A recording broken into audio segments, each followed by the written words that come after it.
Baik, bismillahirrahmanirrahim. Assalamualaikum warahmatullahi wabarakatuh. Salam sejahtera untuk kita semua.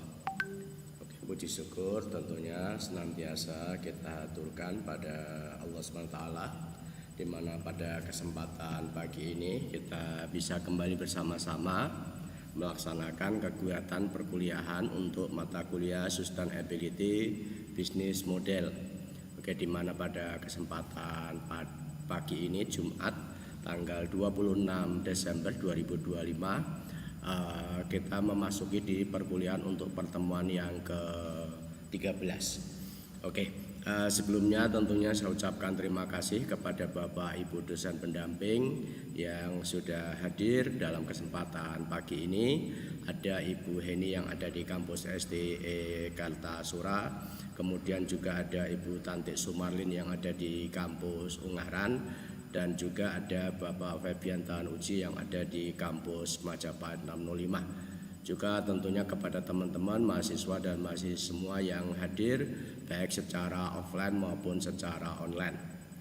Oke, dalam perkuliahan ini pagi ini kebetulan di ruang Zoom tidak terbagi background-nya ya, sehingga kita langsung melaksanakan perkuliahan secara live streaming melalui aplikasi YouTube.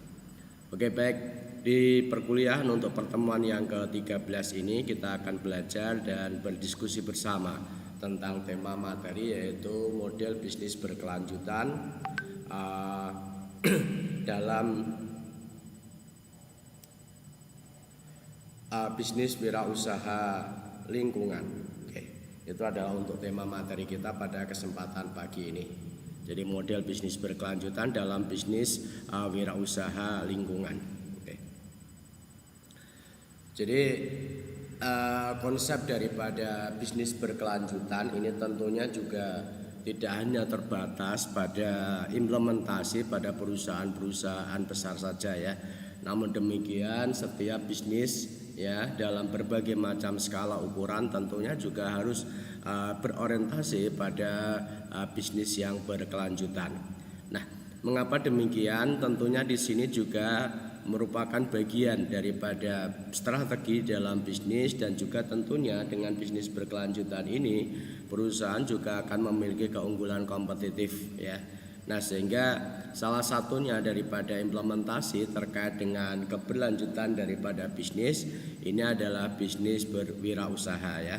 Nah, pentingnya di dalam wirausaha ya lingkungan. Jadi wirausaha lingkungan ini membantu mengurangi jejak karbon dan juga menciptakan lapangan kerja baru dengan menerapkan prinsip berkelanjutan. Kita dapat mengatasi masalah sosial dan juga masalah ekonomi secara bersamaan. Nah, jadi implementasi daripada wirausaha lingkungan ini tentunya juga kita bisa melihat ya dalam praktek-praktek yang saat ini juga sudah banyak ya, di mana para wirausaha itu memulai mengembangkan suatu usaha dari lingkungan yang ada di sekitarnya dengan mengelola berbagai macam hal-hal yang tentunya di sini juga nanti bisa berdampak secara positif terhadap lingkungan itu sendiri ya. Jadi misalkan pemanfaatan daripada produk-produk daur ulang ya, atau mungkin memanfaatkan daripada sisa-sisa daripada proses produksi yang nanti bisa digunakan untuk produk-produk yang lain yang tentunya memiliki nilai ekonomis. Nah, sehingga tentunya di sini juga memberikan dampak secara langsung terhadap pengurangan daripada jejak karbon ya, dan tentunya di sini juga tidak hanya terbatas pada jejak karbon saja, tetapi juga di sini kualitas daripada air, kualitas daripada lingkungan tanah atau mungkin udara ini juga akan bisa terjaga dengan baik. Dan tentunya juga dengan wirausaha lingkungan ini nanti akan memberikan manfaat secara ekonomi, yaitu bagaimana lapangan pekerjaan ini nanti bisa diciptakan ya, sehingga di situ juga nanti akan memberikan pendapatan, penghasilan tidak hanya bagi pelaku usaha tetapi juga bagi masyarakat lingkungan sekitar. Nah, ini adalah mengapa hal terkait dengan wirausaha lingkungan ini juga perlu dikembangkan, perlu dilakukan. Nah, tentunya di sini bagaimana untuk terkait dengan implementasi daripada keberlanjutan dalam bisnis berwirausaha lingkungan ini tentunya juga memerlukan strategi-strategi tertentu agar supaya nanti di dalam implementasi bisnis berkelanjutan pada wirausaha lingkungan ini juga bisa mendapatkan hasil yang maksimal sesuai dengan yang di tujuan-tujuan yang sudah ditetapkan. Nah, strategi yang dimaksud di sini adalah strategi yang efektif untuk bisnis berkelanjutan. Ini tentunya dalam meliputi inovasi, kolaborasi dan juga pendidikan. Nah, ini adalah strateginya. Jadi inovasi ini menjadi kata kunci ya terkait dengan keberlanjutan daripada model bisnis. Karena bagaimanapun juga dengan inovasi maka tentunya ya perusahaan atau bisnis ini akan mampu melakukan segala hal sesuatu yang memang memberikan manfaat ya, temuan-temuan baru, sehingga di sini juga nanti akan memberikan dampak yang secara langsung terhadap bisnis. Kemudian juga kolaborasi. Jadi kolaborasi ini juga dimungkinkan, ini strategi yang lain yang tentunya nanti bisa dilakukan. Nah, kolaborasi ini tentunya juga bisa menggandeng atau melibatkan pihak-pihak yang memang memiliki keunggulan-keunggulan ya, yang tentunya kita butuhkan dalam proses bisnis. Jadi kalau misalkan kita ambil contoh ketika kita memiliki keterbatasan dalam bidang teknologi, maka kemudian kita bisa melakukan kolaborasi dengan pihak-pihak yang memang memiliki keunggulan dalam bidang teknologi. Atau kalau misalkan kita memiliki keterbatasan dalam tersediaan sumber dana modal, maka tentunya di sini juga kita bisa melakukan kolaborasi dengan pihak-pihak yang memang sebagai investor menyediakan modal kerja bagi kita, sehingga tentunya nanti juga bisnis berkelanjutan di dalam wirausaha ini juga nanti bisa dioptimalkan. Kemudian tentunya di sini tujuan-tujuan daripada kolaborasi ini adalah untuk penguatan daripada bisnis itu sendiri ya. Nah, kemudian untuk yang berikutnya adalah pendidikan. Ini merupakan strategi yang tentunya juga sangat-sangat mendukung sekali dalam konteks di dalam bisnis berwirausaha yang memang berkelanjutan. Oke. Jadi dari strategi-strategi ini tentunya nanti akan mampu ya membantu di dalam menciptakan produk yang ramah lingkungan serta meningkatkan kesadaran bagi masyarakat. Memang kalau kita melihat fenomena yang terjadi saat ini ya, bisa dikatakan permasalahan yang terjadi dalam masyarakat ya, baik di perkotaan maupun perdesaan ya, terutama di perkotaan ini adalah terkait bagaimana pengelolaan sampah yang tidak optimal, dimana kalau kita melihat banyak sekali ya gunungan-gunungan sampah ya, terutama di kota-kota besar yang tentunya di sini juga akan memberikan dampak secara langsung terhadap kualitas ya, baik kualitas daripada udara, kualitas daripada tanah dan juga mengganggu daripada pandangan. Nah, ini menjadi satu hal yang tentunya ya harus kita cari solusinya terkait dengan bisnis yang berkelanjutan. Kita mungkin juga bisa menggunakan berbagai macam teknologi di dalam pengelolaan sampah.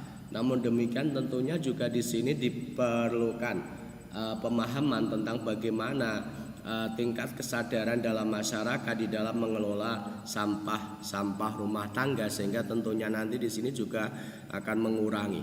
Dalam artian ini merupakan satu potensi yang sangat luar biasa. Apabila sampah ini dikelola dengan baik, maka tentunya juga akan memberikan nilai ekonomis ya, dan ini juga akan menghasilkan satu bisnis yang berkelanjutan. Nah, jadi fakta-fakta yang ada kalau kita melihat dalam konteks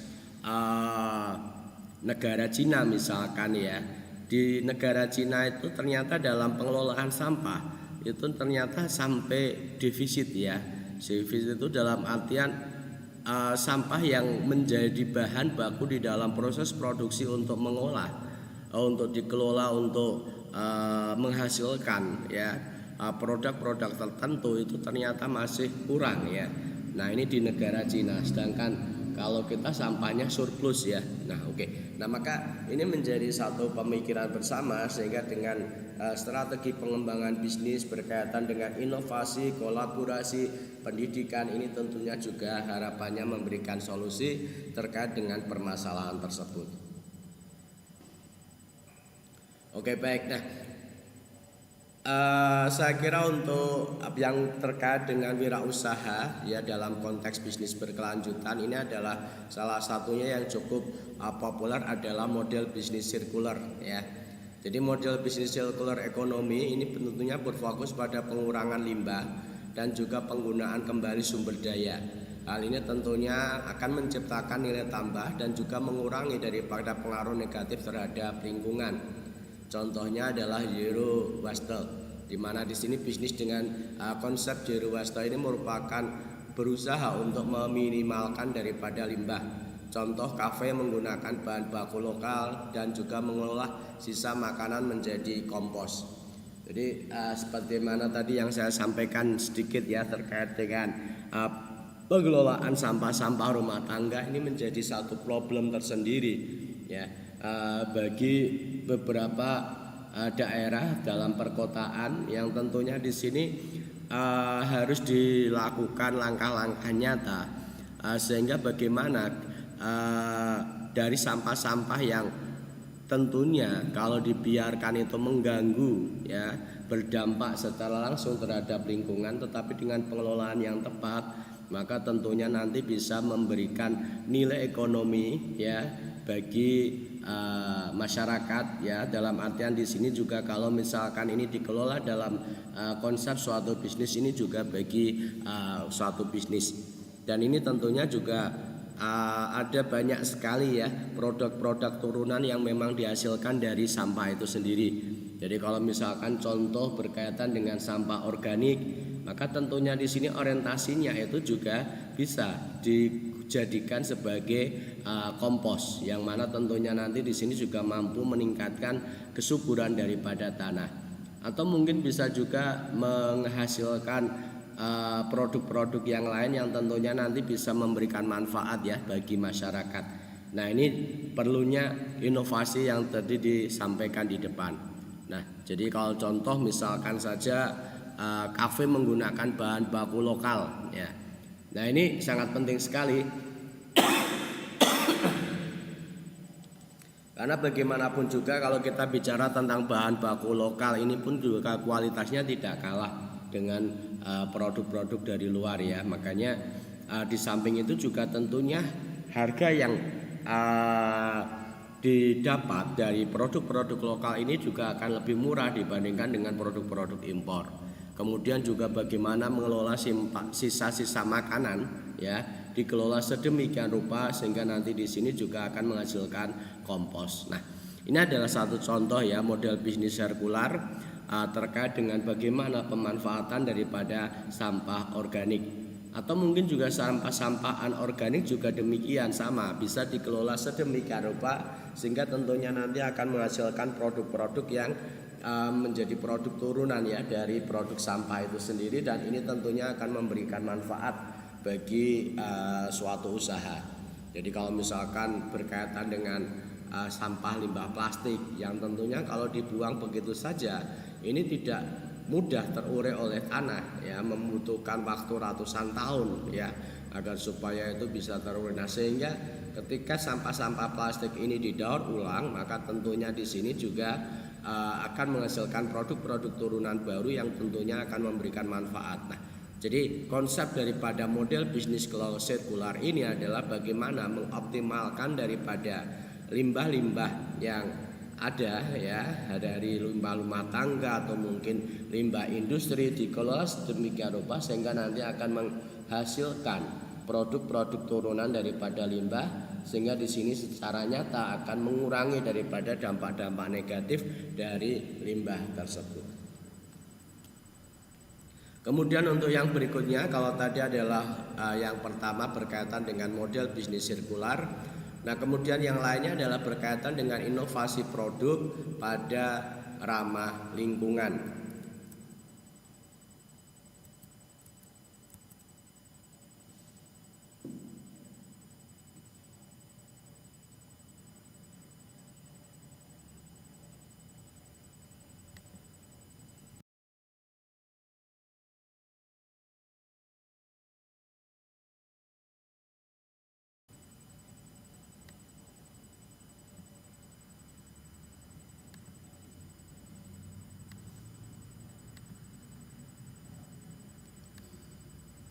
Nah, inovasi ya produk ramah lingkungan ini tentunya juga menjadi satu bisnis yang tentunya juga orientasinya adalah bagaimana agar bisnis ini berkelanjutan ya. Jadi inovasi dalam produk seperti contoh adalah kemasan biodegradable ya, dan juga barang daur ulang sangat penting. Ini membantu menarik konsumen yang peduli akan lingkungan. Jadi penggunaan kemasan ya yang memang di situ nanti sangat-sangat merupakan kemasan yang bisa didaur ulang, atau mungkin kemasan yang memang di situ diproduksi dihasilkan dari produk-produk limbah ya, yang tentunya nanti bisa dimanfaatkan ya. Kemudian di sini juga ada inovasi-inovasi yang memang harus dilakukan agar supaya bagaimana suatu produk ini masih tetap menarik, tetapi tentunya di sini juga orientasinya ini adalah bagaimana daripada produk inovasi ini yang memang ramah lingkungan. Jadi tidak hanya fokus pada produk yang dihasilkan saja yang orientasinya adalah untuk produk-produk ramah lingkungan, tetapi juga di sini juga bagaimana inovasi ini dilakukan untuk menciptakan produk pelengkap ya dari produk utama ini yang memang di sini sangat-sangat ramah lingkungan.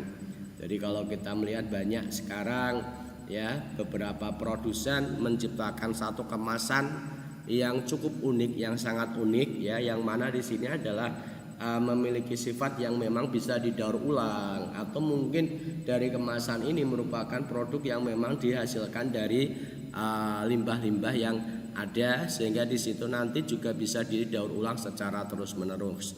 Nah, ini di samping mengurangi daripada biaya produksi terkait dengan kemasan, tentunya di sini juga bisa menjadi solusi terkait dengan limbah-limbah yang tentunya nanti berdampak pada lingkungan. Nah, ini salah satu contoh ya. Namun demikian tentunya di sini juga kuncinya ini adalah inovasi. Ketika inovasi ini dilakukan secara terus-menerus, maka tentunya juga produk-produk yang ramah lingkungan ini juga akan bisa dihasilkan, bisa diciptakan ya, sehingga tentunya ini juga akan berdampak pada keberlanjutan daripada suatu bisnis. Nah, kemudian ini contoh ya energi terbarukan. Jadi bisnis berfokus pada energi terbarukan seperti solar atau angin, dan juga dapat mengurangi ketergantungan pada bahan bakar fosil dan juga menciptakan lapangan kerja baru. Jadi kalau kita lihat sekarang memang bagaimana ya keterbatasan daripada sumber-sumber daya energi yang memang berasal dari fosil ya, dimana tentunya di situ juga memberikan dampak secara langsung terhadap kelangsungan daripada hidup ya generasi di masa yang akan datang, sehingga di sini upaya-upaya bagaimana menciptakan sumber-sumber energi baru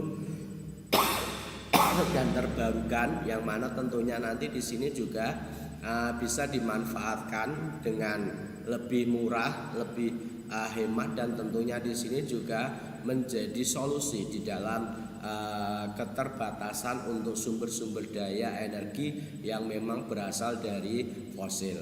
Nah, ini jadi kita bisa melihat bagaimana sekarang saja ya keterbatasan daripada bahan bakar minyak yang ada di SPBU misalkan, dimana ketika kita melakukan pembelian itu kecenderungan kita bisa melihat bagaimana pemandangan antrian yang kadang mengular dan sebagainya. Nah, ini kan menunjukkan bagaimana memang BBM bahan bakar minyak ya atau bahan bakar energi yang memang bersumber daripada fosil ini memang menggerakkan berbagai macam kegiatan-kegiatan bisnis, sehingga tentunya di sini apabila ketersediaannya terbatas, maka tentunya kegiatan-kegiatan bisnis ekonomi ini juga akan terganggu. Nah, maka dari itu diperlukan adanya sumber daya energi yang memang terbarukan. Jadi misalkan dengan menggunakan solar panel atau mungkin menggunakan angin ya, cahaya matahari, ini juga sudah mulai banyak ya diterapkan. Bahkan beberapa waktu lalu ketika apa bencana ya, bencana di daerah Sumatera dan Aceh. Ini kalau saya sempat membaca artikel itu di sana ada seseorang yang memang sudah mempersiapkan sejak awal karena mereka juga update dengan informasi yang ada di BMKG. Nah, kemudian mereka membuat instalasi dari solar panel itu untuk kebutuhan daripada energi yang menjadi kebutuhan daripada rumah tangga. Nah, sehingga ketika terjadi bencana kemudian ada pemadaman listrik, tetapi karena dia menggunakan energi panel ya, maka tentunya di situ juga dampak yang dirasakan ini juga terkait dengan ketersediaan energi ini juga bisa diselesaikan. Oke. Baik, itu adalah contoh terkait dengan energi terbarukan ya. Kemudian untuk yang lainnya ini berkaitan dengan kemitraan strategis, yang mana ini tentunya adalah membangun kemitraan dengan organisasi lingkungan dan juga komunitas lingkungan lokal, dapat memperkuat bisnis berkelanjutan. Kerjasama ini tentunya juga memungkinkan pertukaran pengetahuan dan juga sumber daya. Nah, jadi ini kalau bentuk-bentuk kolaborasi saya kira sangat banyak sekali ya. Tentunya disesuaikan dengan konteks daripada kebutuhan akan sumber daya yang memang dibutuhkan dalam suatu organisasi, sehingga dimungkinkan untuk melakukan kolaborasi ya, kemitraan, membangun kemitraan dengan organisasi-organisasi yang ada di lingkungan ya, atau mungkin komunitas lokal, sehingga di sini untuk penguatan daripada bisnis berkelanjutan. Nah, sehingga tentunya nanti harapannya dengan kemitraan strategis ini itu juga nanti akan terjalin hubungan yang sangat harmonis dalam bisnis berkelanjutan, di mana tentunya saling memberikan kelebihan-kelebihan masing-masing untuk membangun bisnis yang lebih baik lagi. Nah, selanjutnya adalah berkaitan dengan pengukuran dampak lingkungan.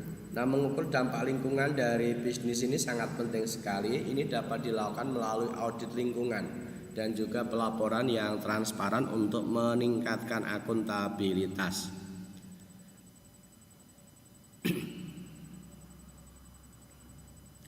Jadi bagaimanapun juga dampak-dampak daripada aktivitas-aktivitas bisnis baik secara langsung maupun secara tidak langsung ini juga nanti akan dirasakan oleh masyarakat ya, untuk jangka pendek, menengah maupun jangka panjang.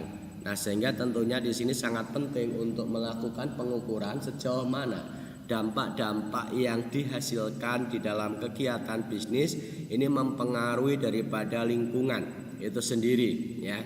Nah, tentunya di sini dengan melakukan pengukuran maka tentunya juga di sini bisa dijadikan sebagai bahan evaluasi ya, tentunya juga untuk kajian dan bagaimana nanti kemudian mencari solusi atas hal tersebut apabila dampak yang ditimbulkan ini juga masuk dalam zona merah misalkan.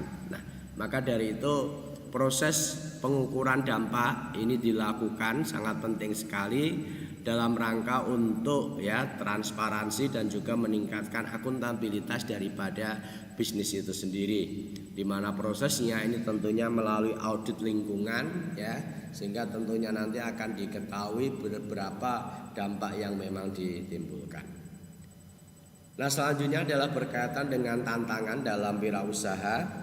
Jadi tantangan seperti biaya awal yang tinggi dan juga kurangnya kesadaran konsumen ini dapat menghambat pertumbuhan bisnis berkelanjutan. Namun inovasi dapat membantu mengatasi hal tersebut. Jadi ini bukan hal yang tentunya menjadi rahasia ya, di mana ketika perusahaan, ketika bisnis ini itu mengadopsi teknologi baru, kemudian melakukan berbagai macam inovasi, ini tentunya memerlukan biaya investasi yang sangat besar sekali ya, biaya investasi awal yang sangat tinggi sekali. Ini tentunya juga harus didukung oleh kemampuan finansial yang dimiliki oleh perusahaan atau bisnis itu sendiri. Nah, sehingga tentunya bagi perusahaan-perusahaan yang memang atau bisnis yang memang memiliki keterbatasan dalam modal, ya tentunya ini menjadi sangat sulit untuk melakukan inovasi atau mungkin adopsi terkait dengan model-model bisnis yang berkelanjutan. Nah, maka hal ini menjadi satu tantangan tersendiri bagi bisnis. Nah, bagaimana bisnis ini mampu mendapatkan atau memperoleh solusi daripada tantangan tersebut? Nah, tentunya dengan berbagai macam skema, ya, pendekatan-pendekatan atau skema yang nanti bisa dilakukan oleh bisnis sehingga bisnis ini bisa mendapatkan atau memperoleh daripada hasil, ya, investasi yang memang sangat besar itu dari berbagai macam sumber pemodal, apakah dari investor atau mungkin yang lainnya. Nah, sehingga tentunya nanti strategi di dalam inovasi untuk bisnis berkelanjutan, ya, ini juga nanti bisa dilakukan.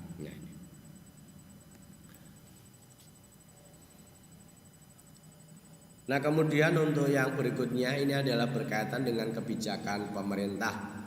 Ini juga menjadi satu hal yang memberikan pengaruh, ya, bagaimana kebijakan pemerintah terkait dengan bisnis berkelanjutan ini itu memberikan angin segar dalam bisnis, dalam artian kebijakan-kebijakan ini harapannya itu adalah memberikan support, dukungan terhadap bisnis sehingga nanti bisnis ini bisa dijalankan dengan baik.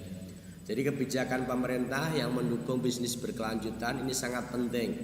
Insentif dan juga regulasi ini tentunya dapat mendorong lebih baik wirausaha untuk berinovasi dalam bidang ini. Nah, jadi tanpa adanya kebijakan pemerintah dalam bentuk regulasi, ya, atau perundang-undangan atau mungkin insentif yang ini tentunya juga bisa menjadi penghambat, ya, makanya sangat-sangat penting sehingga nanti harapannya dari kebijakan pemerintah ini justru nanti akan menjadi faktor pendorong yang memacu daripada para pelaku atau para wirausahawan untuk melakukan aktivitas-aktivitas bisnis yang orientasinya adalah bisnis yang berkelanjutan.